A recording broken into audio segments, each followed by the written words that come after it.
Muy buenos días a todos los participantes y muy Good especial morning to all the participants, especially to the presenters, our speakers we have today from the last presentations from other Escazu Thursday. Thank you for being with us this morning. My para name México. is Ana Isabel Estrada, and I'm the coordinator of the Regional Office for Mexico, Central America, and the Caribbean. For me, it's a pleasure to welcome you to this fourth session, fourth out of 5. Today's topic for this session about the overview in the region is the right of access to justice in environmental matters. I want to remind you that Escazu Thursdays is an initiative that is organized by the ICN, the regional committee from the Caribbean, from Mesoamerica, America, and South America.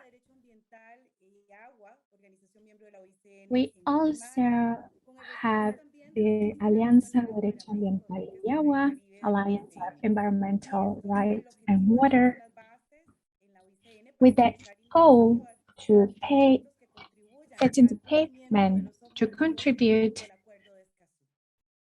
the goals of the Escazu Agreement. In particular, today's objective, today's dialogue and exchange will be about challenges and experiences regarding the right of access to justice in environmental matters, with the objective of identifying all these experiences for goals and experiences. I want to remind you that this session is being recorded. So I want to please ask you to mute your microphones during the session.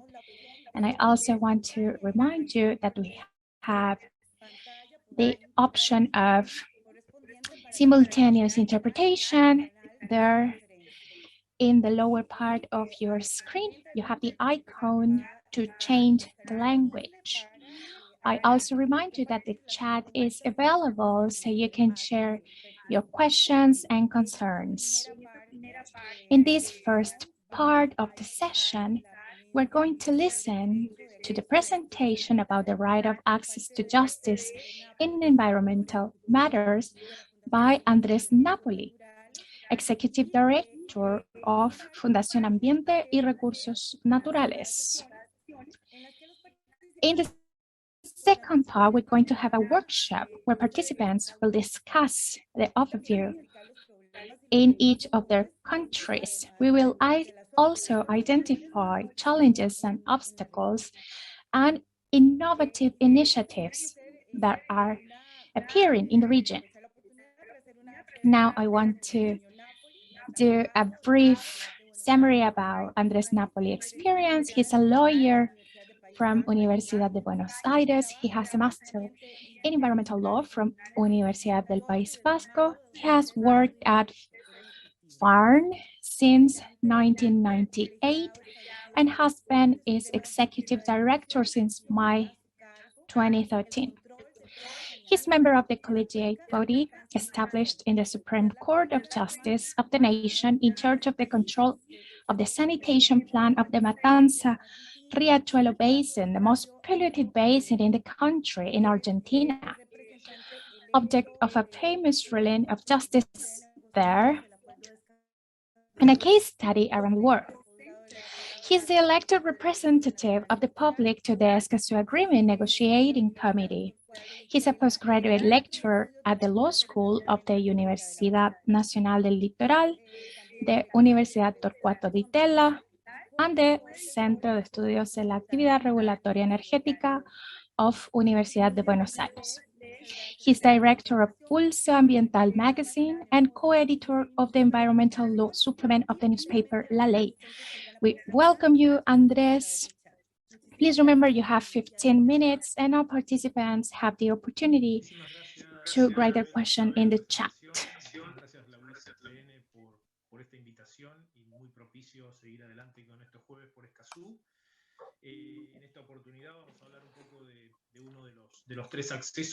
I'd like to take this opportunity to talk about one of the three accesses, one of the least explored of the three rights to access. Everybody talks about information and participation, but the right to justice is usually relegated to people discussing from a more technical angle, but I think it makes a real difference to people's lives.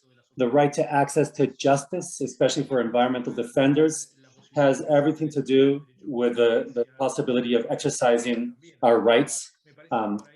So I think it's a very important part there that we need to take into account that transcends a lot of time what is the technical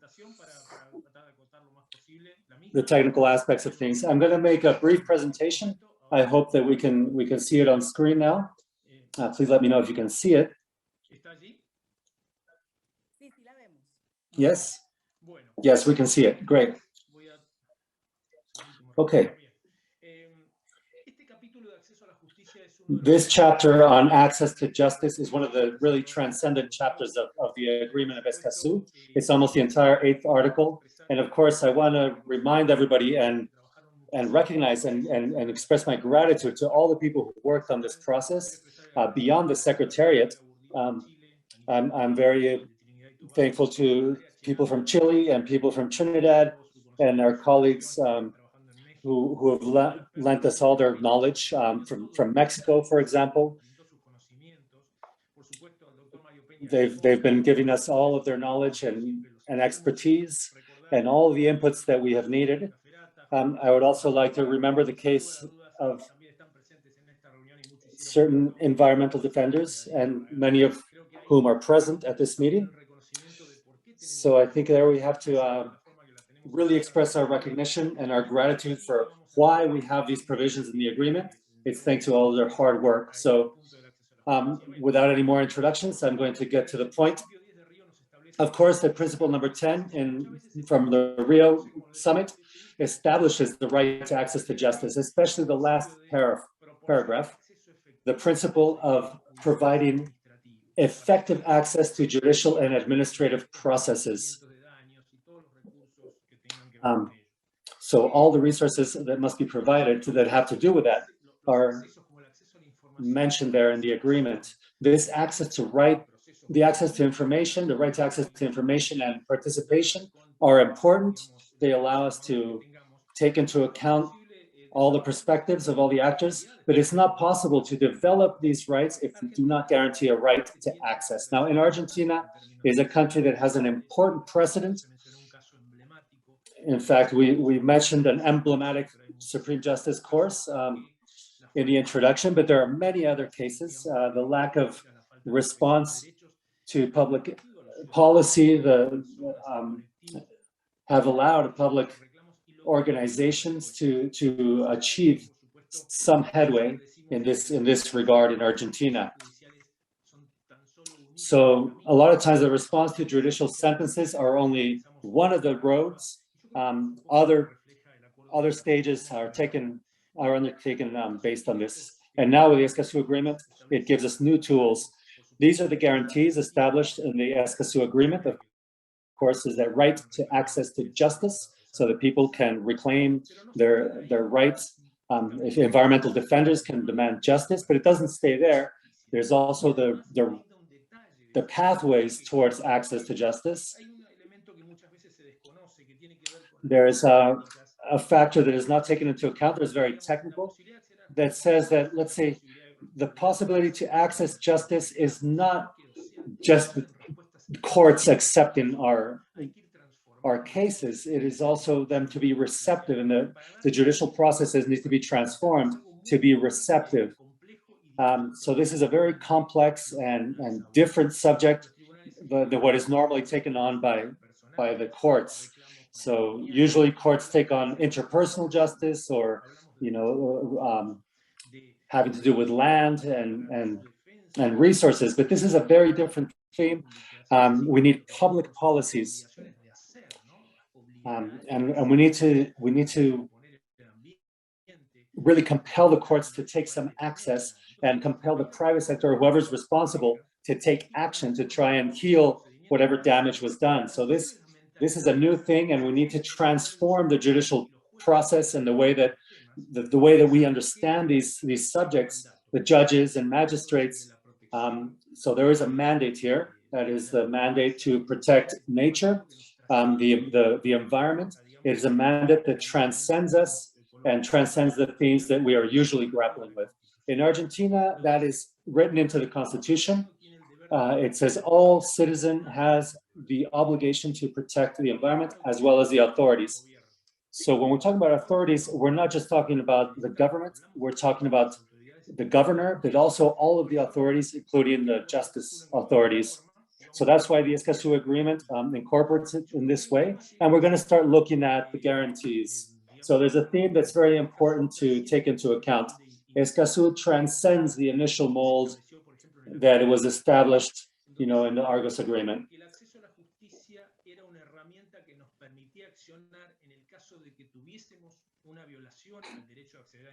Access to justice is a tool that we can use in case of need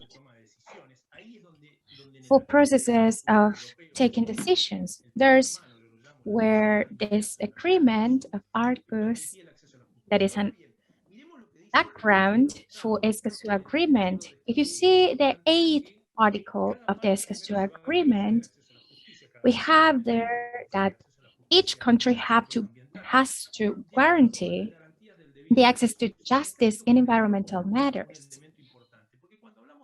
Here we have an important detail. When we talk about the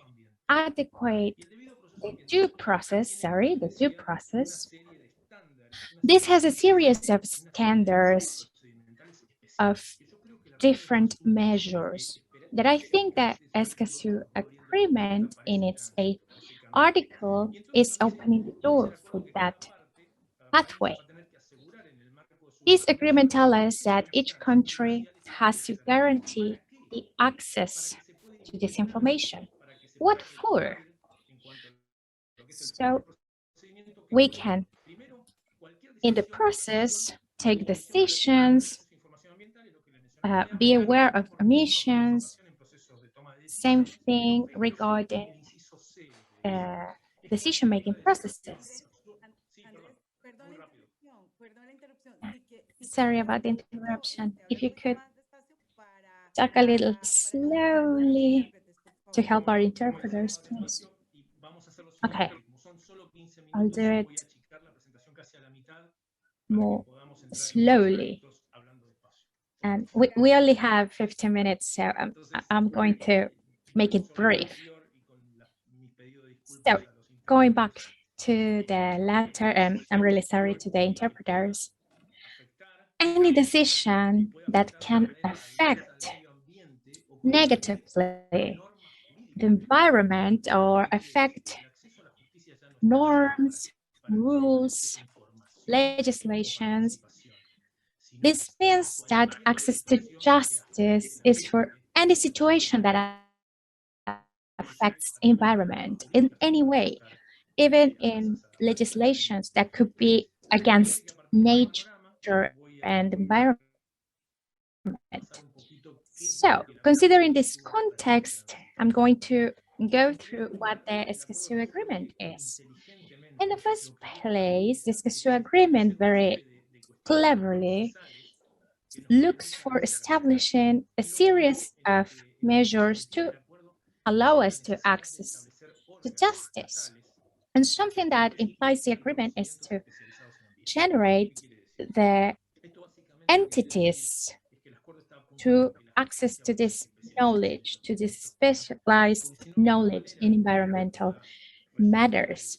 This means that justice has to specialize in this. So we can go to the court to get to information.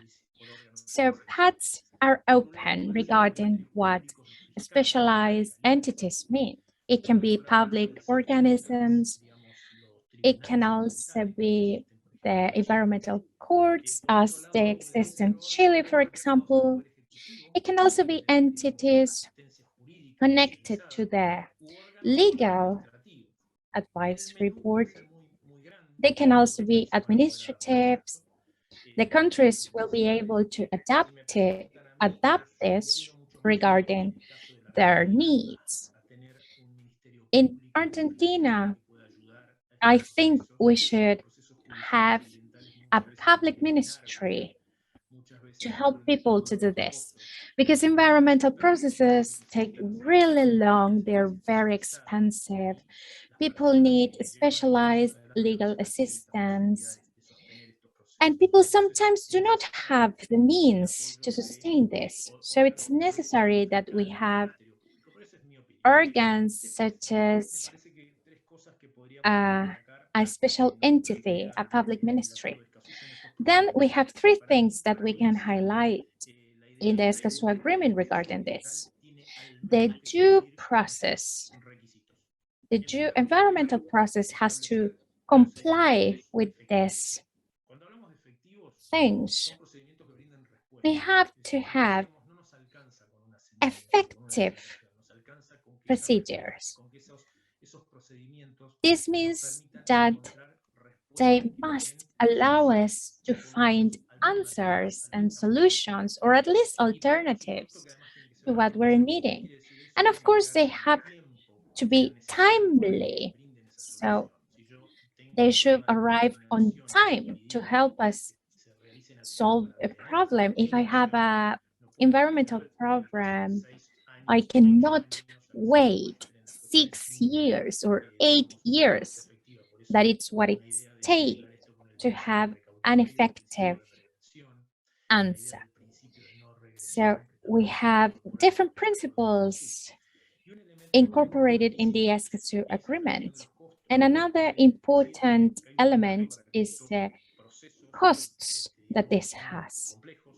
There is a mandate that says that this shouldn't have prohibited costs. In some parts, this is complied, but in some others, it is not. Then we have a thing that happens in some countries, that is that every person should be able to access to this court. This is a mandate that is inside the Escazu agreement, and that is crucial to have the possibility to go to the court and do this so they can be recognized.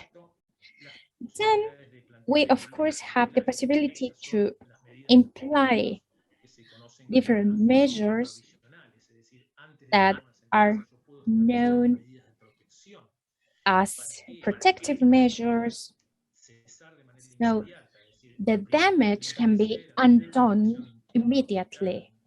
The first thing we must do is an environmental impact assessment, and we're hoping that the justice can give us these measures.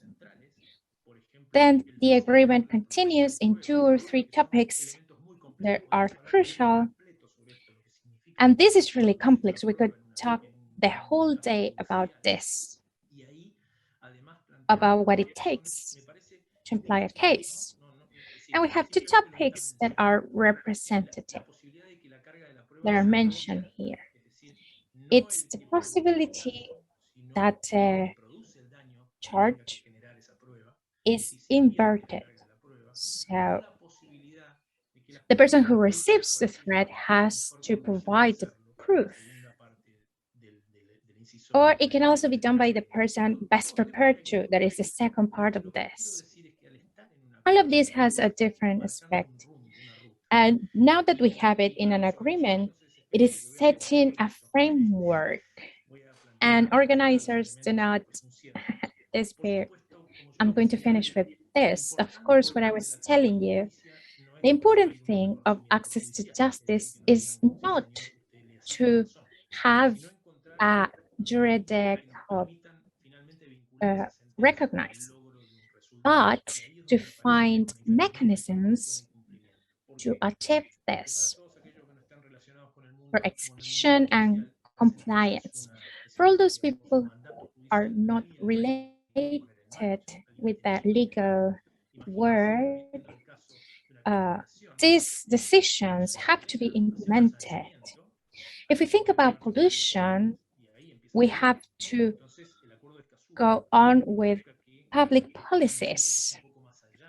So Escazu agreement is looking for this, to find effective mechanisms for these things. And something that is cool for me in this agreement and the 8th article letter G, it's all the mechanisms for redressing, about restoration, compensation, payment of financial penalty, and so on. So there, the agreement is showing us the way onwards. With this, I'm gonna be closing. The agreement also addresses the situation of vulnerable people that sometimes have obstacles to access to justice. All of this show us the idea that the agreement is stating this challenge. How do we move forward from this? Today, some countries have ratified the agreement, some others haven't.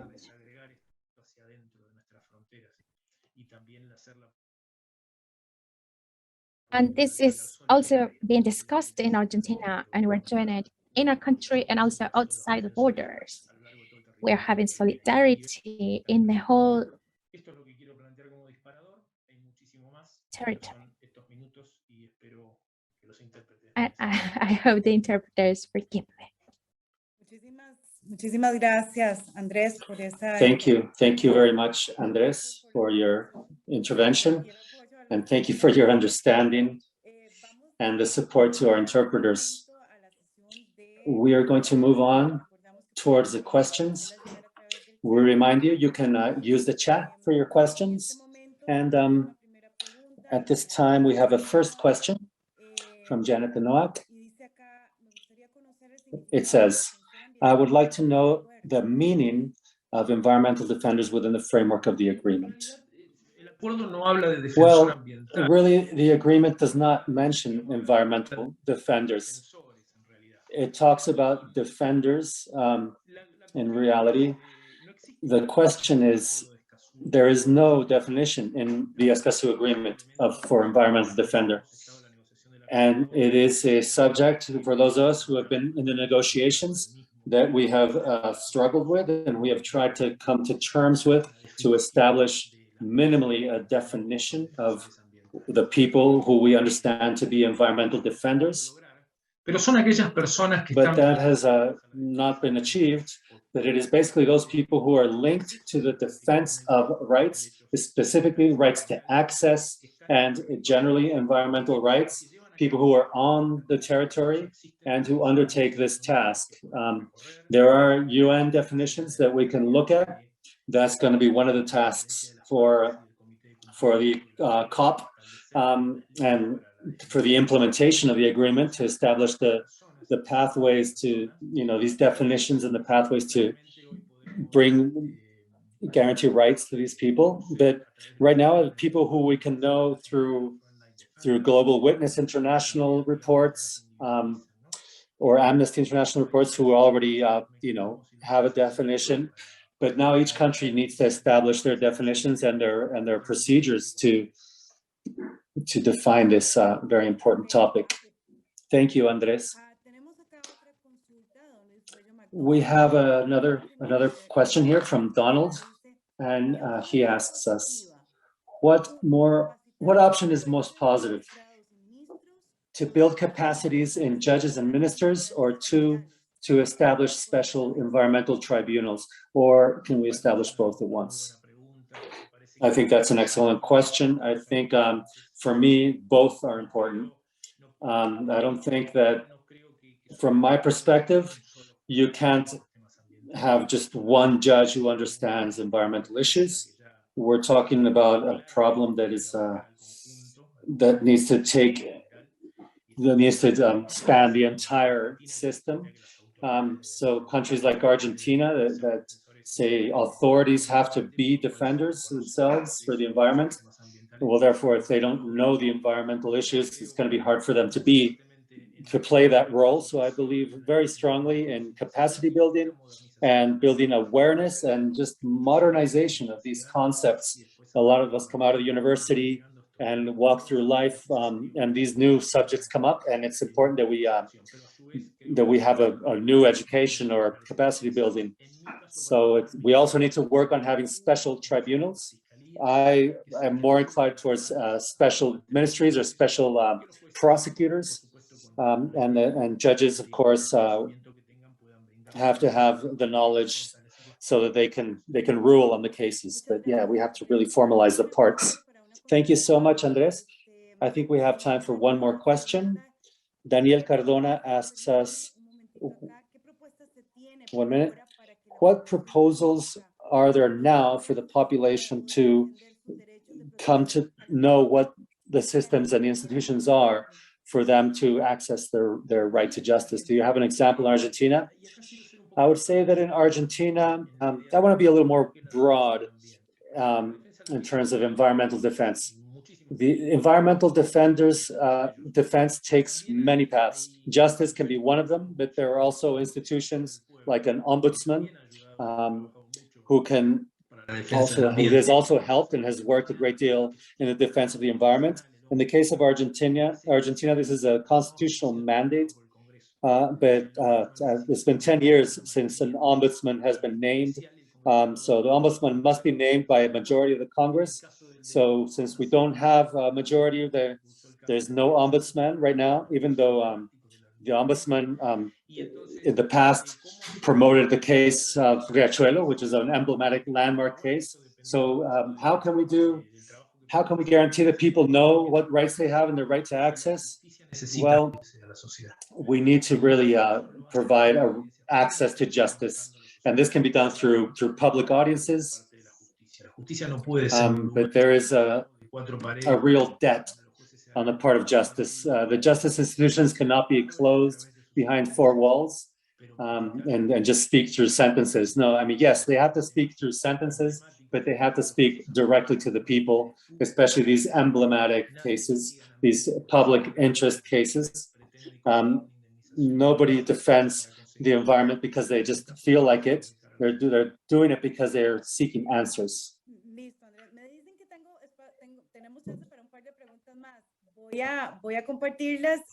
We have space for a couple more questions. I'm going to share with you these new comments. The new initiative that is being discussed about the access to justice in the agreement. What's the difference between this and the new proposal? I don't know if I got quite right the question.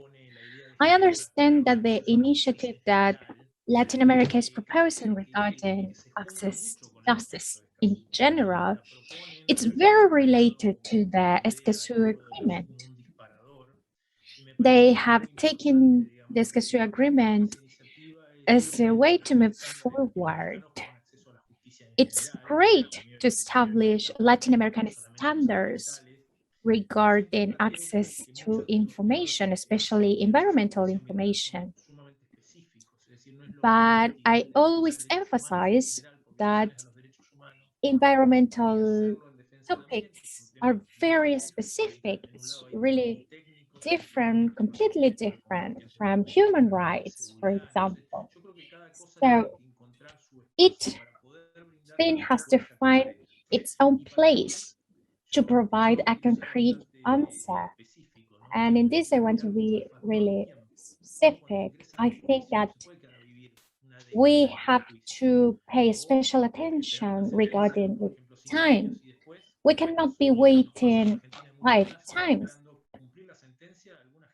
and hoping to comply this. Some people are waiting 20, 25 years. So it's not only about the decisions that are written, it's given answers to the people. So I think that the Escazu agreement looks for effectiveness in justice, and I really hope we can get there. A last question. Access to environmental justice can be difficult. On the one hand, we have a focus that sometimes is very punishing. It's very related with punishment. And on the other hand, we have that citizens stop this action. So how can we overcome this barrier? There are two very interesting topics regarding the legal aspect. Escazu agreement already covers it. It's not the same process in the Caribbean or in the rest of Latin America or in Central America. We all have different systems.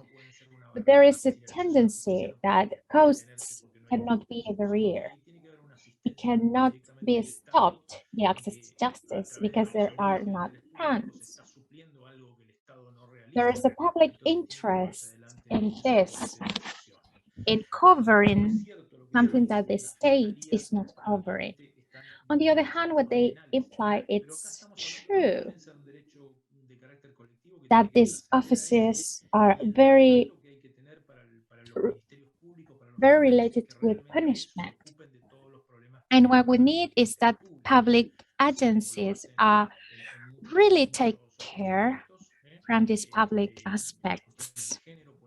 Just like in any other aspect, like gender, that is a topic that the public is interested in and that they need assistance for this. Thank you very much, Andres. With this, we're going to close the space of questions. We thank you all for your active participation. Those that couldn't be answered are going to be anyways written, so we have it in the minutes of the sessions and also with presentations and all the materials from this Escazu Thursday. So now I'm going to give the floor to Raquel Jimenez, who is going to explain how the second part of this session is going to be made. This is a workshop that it's going to be in groups. Thank you very much, Ana Isabel. With all this context and contents, thank you very much, Andres. You can stay here to participate. Pero siempre es importante para las personas que se incorporan a estos jueves de Escazú. So it's important for people who are incorporated in these chats to talk about how things are going to happen during the breakout groups. So in a few minutes, Paola is going to distribute us in different rooms where we're going to seek a representative sample of people, representatives from different countries in the region. I think right now, all of our breakout groups are going to be in Spanish. If there is an English speaker, we have a room that's going to be in English. We're going to be recording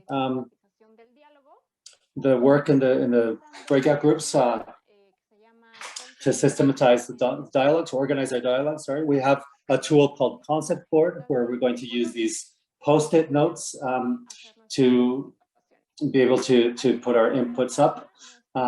When you enter your breakout group, our facilitator is going to be sharing the access link to the platform. And all you need to do is enter through this guest access, register with our username and our country, please, so we know where you're coming from. And then you can click on the privacy policy and then click access as a guest. When you're in the platform, you'll be able to see how it's arranged.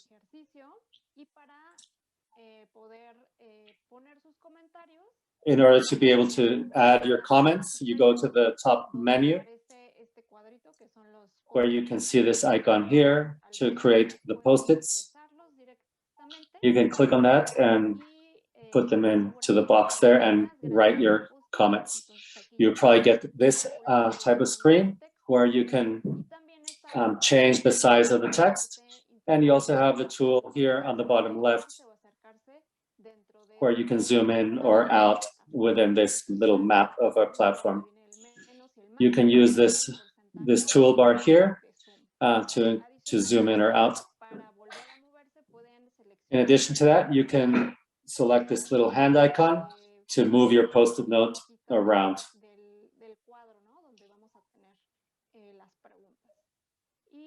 So that's where we can have our questions. And with this, I think we can just go over how we're going to arrange the session. We're going to have the introduction and then 3 questions, and then some space for some additional comments. And after that, after about 45 or 50 minutes, maybe a little less, we're going to come back to the plenary to present some of our findings or more important comments or reflections that have been identified during the breakout groups. The questions are here. How prepared is your country in terms of policies and legislations to implement the Escazu agreement on the terms of access to justice? The second is, what are your challenges and goals? And the third are, what successful examples do you know for projects that provide access to environmental rights and could be an inspiration to other countries as well as environmental defenders? So these are the themes we are going to be working with, and the goals that Ana Isabel was commenting for our sessions. So without further ado, we can arrange ourselves. Paola is going to send us automatically into the breakout groups.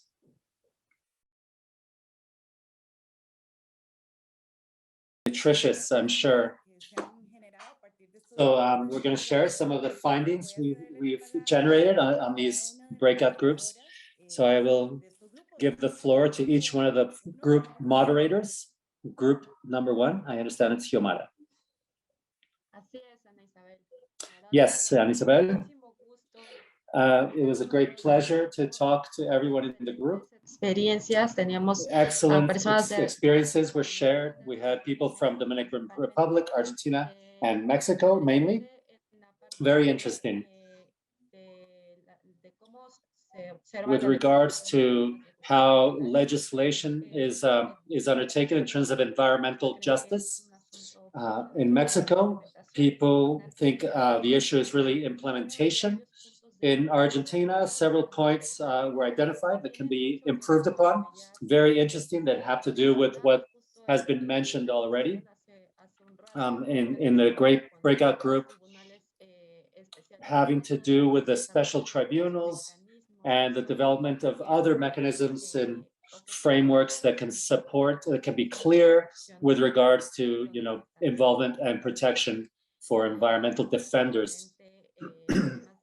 Practically, aside from other elements that were specified, we need to be a little bit more specific about people who are defenders. And having to do with challenges, much was discussed during the first question about challenges, but one of the common threads in terms of challenges for all the countries was the outreach and information, how to achieve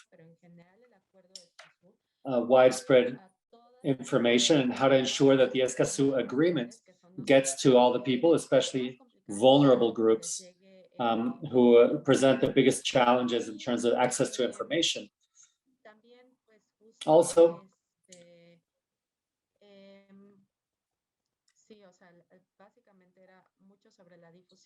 basically, there was a lot about getting the information out there. In Argentina, some other elements came up, like the development of judicial workshops, legal workshops where pro bono help can be brought to vulnerable sectors. and also taking advantage of the resources and tools coming from the human rights field to achieve an effective access to justice and protect defenders. And this is a very important point that I think we saw in very general terms during the pandemic, but the part of access to mechanisms of justice, we need to continue on this road of simplifying these tools and to use the things that allow us to have more access and much more outreach. So on the last question, it was also very interesting because in the case of Mexico, we have the case of biocultural community protocols. In Argentina, they also have one. But in Mexico, Daniel was sharing with us the case of one community in the state of Oaxaca, a Zapotec community in the north of Oaxaca, and how using community radio and sharing information that way, they were able to really put a community framework in and a protocol, a biocultural framework, so that they were able to stop some of these extractivist industries. Also, what was not mentioned was other mechanisms such as observatory and also follow-up or information también podían ayudar en esta parte. that could really help a lot in this part. Also, from the perspective, some cases were mentioned where on the state level, especially in the state of Guadalajara, there is a case that is worthy of study. They have managed to really land on the state level and also even on the municipal level, a very local level, some kind of court system. It's not very clear what. I think Fernando can share more information about that. Tenían justo. But they basically had.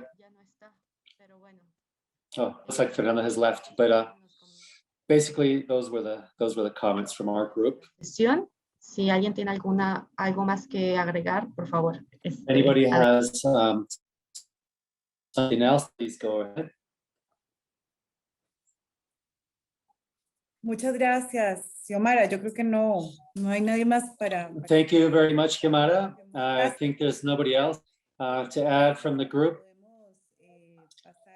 So now we can give the floor to Frida, who was with group number 2. Básicamente estuvimos personas de Thank you very much, Ana Isabel. In our group, we had people from Bolivia, Panama, Mexico, and also other countries. For question number 1, not to repeat what Samara already said, regarding legislation, in most of countries, they think it's adequate, but of course with room for improvement, especially in regarding implementation and people who are participating in claims regarding environmental laws. They have also declared different challenges and obstacles, and we talked about different things, mostly challenges that the citizens face. This is being led by sectors such as the private and the academic one. So we need collaboration from other sectors as well in terms of collaboration. Another aspect is that the citizens are not participating actively.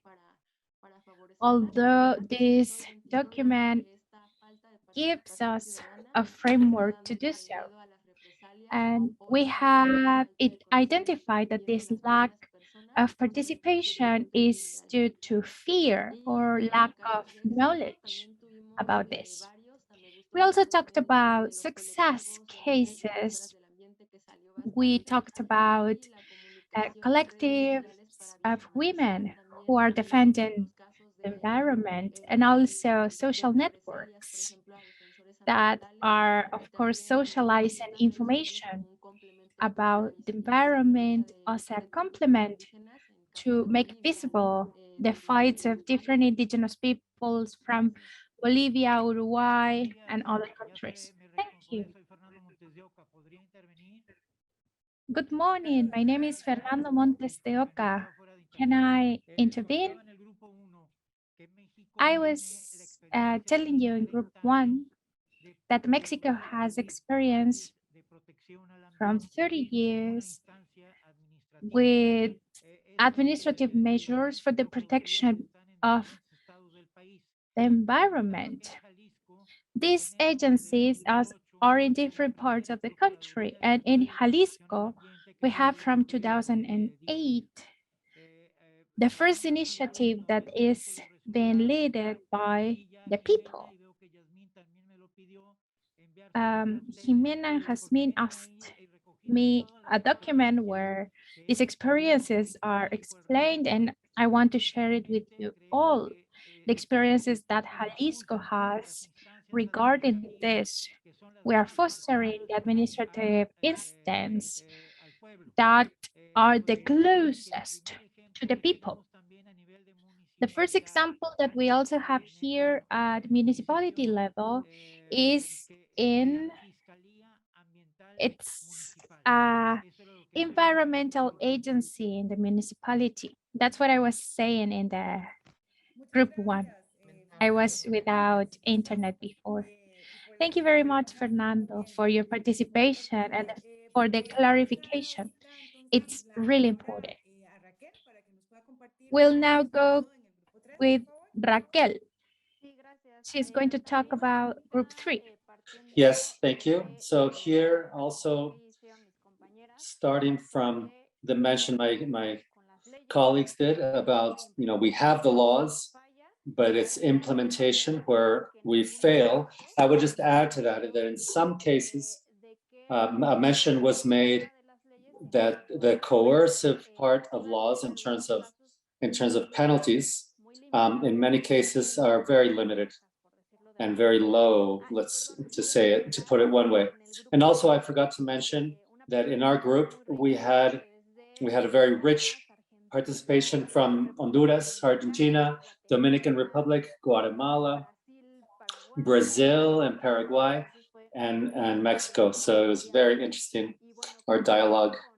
So moving forward with what really stood out, adding to what was already mentioned by my colleagues here, what really stood out was the part having to do with capacity building, mentioning that it's very important to link the Escazu article that mentions capacity building with the issues of rights. And in this case, especially having to do with capacity building for judges, prosecutors, and other actors who dole out justice. So thinking about that starting point, that's where environmental justice is going to be applied. So also considering the Escazu agreement as the process in the region from which we can organize encounters at the regional level where judges can come together and share capacities or strengthen them. Another important part that's very much related to education, to capacity building is environmental education. And this is, more towards different segments of the population. In general terms, we could talk about the citizenry, but also considering the particularities in terms of needs of indigenous people and local communities. Also there, we can even mention some good practices, best practices in terms of translation of the agreement. We already have a Quechua translation that was done from Peru, and also here in Mexico, the National Institute for Indigenous Peoples already translated into 3 indigenous languages. So that is also one of the challenges. How do we take the text of the agreement and socialize it, share it with these kinds of populations who have particular needs? Also, in terms of taking on the subject of vulnerable populations, I should say. One of the important comments that came up was that linking the subject of culture and customs. A lot of times women do not have access to information and much less are involved in the processes, and they cannot access environmental justice either. So there it is very important. It was mentioned there by Jorge that the Escazu agreement becomes an integrative agreement that touches many other agendas, such as the gender, indigenous people, local communities, how to harmonize all these themes and different agendas. Even from the agenda, from the 2030 agenda and targets in particular, Article 16 has to be incorporated. So from the top down, we have to incorporate the Escazu agreement. Another important point is also in terms of challenges, the lack of budgets for these kinds of issues. Because without the monies, it's very difficult to undertake all these actions that are so necessary. And so also one final point that's very important. We have in the region, in many of our countries, in the political context, having to do with who our authorities are, our government officials, is where we see more or less political will towards taking on these themes, and also the systemic corruption that is present in the justice system throughout Latin America, and in the access to justice faces that important hurdle. So if anybody else on the team wants to comment on that, please go ahead.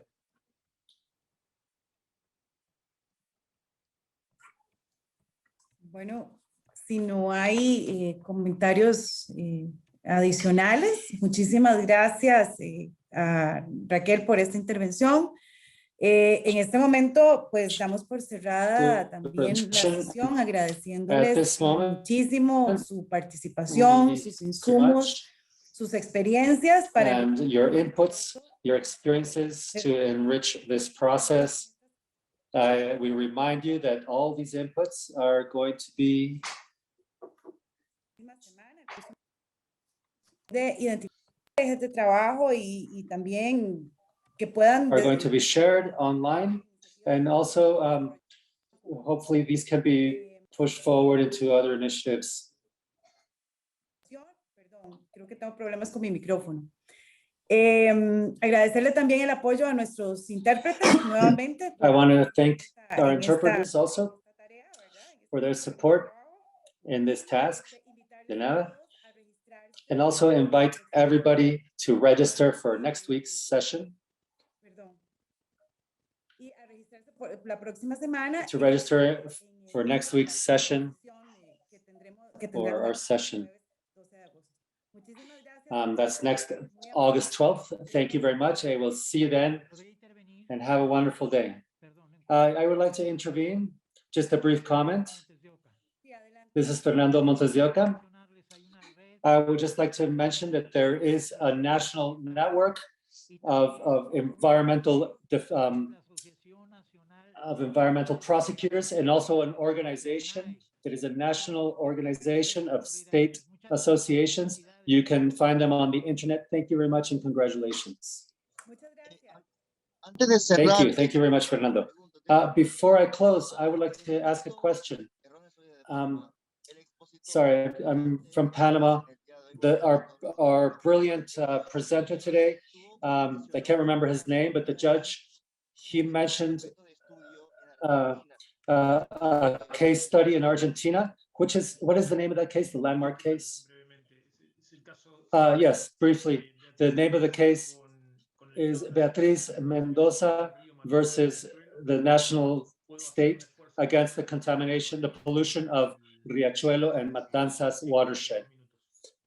So I can put the link up here. Thank you very much. Matanzas, Riachuelo, thank you. I'll try to put the link up before we close the session.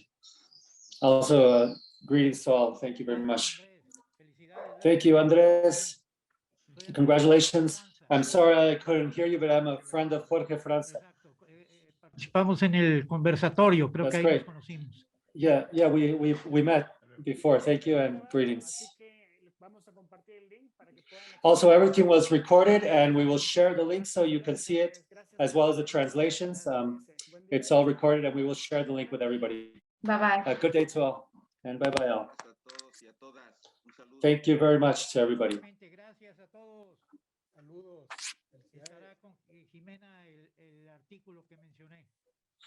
The article I mentioned will be with Jimena. Thank you very much.